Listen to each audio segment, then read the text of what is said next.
بسم الله. إن الحمد لله نحمده ونستعينه ونستغفره ونعوذ بالله من شرور أنفسنا ومن سيئات أعمالنا. من يهدي الله فلا مضل له ومن يضلل فلا هادي له. أشهد أن لا إله إلا الله وحده لا شريك له وأشهد أن محمد عبده ورسوله. أما بعد، السلام عليكم ورحمة الله وبركاته. casharkeeni siiradaha maanta ma qaadanayno oo maanta casharka laga qaadanayna.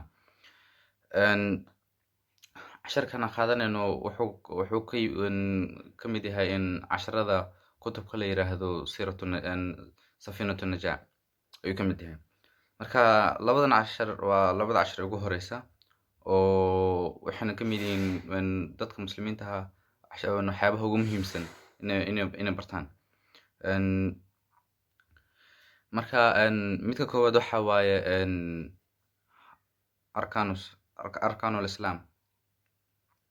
arkaanul islaamka waxa waaye tiirarka islaamka. waxay ka mid yihiin 5 ayay yihiin.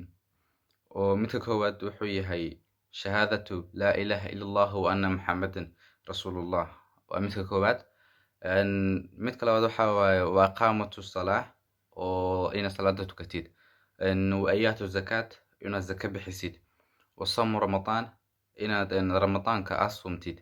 wa xajul bayta man istadaaca ilayh in aad xaj ka tagtid haddii aad awoodid oo lacag haysatid awoodid ku tagi kartid inaad tagtid.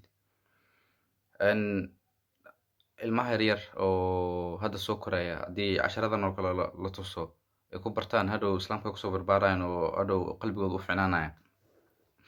marka midka labaadna wuxuu yahay arkaanul iimaan, iimaanka tirarkiisa. midka koowaad wuxuu yahay an tu'mina billahi in aad rumaysid in ilaahay wa malaa'ikatihi malaa'igtiisana inaad rumaysid. wa kutubihi kutubtiisana inaad rumaysid. wa rasulihi rusushiisana inaad rumaysid. wa bilyawmi alaakhir maalinta qiyaamaha inaad rumaysid. wa bilqadri khayrun wa sharrun min allahi tacaala qadarka inaad rumaysid hadduu shar yahay ama hadduu khayr yahay.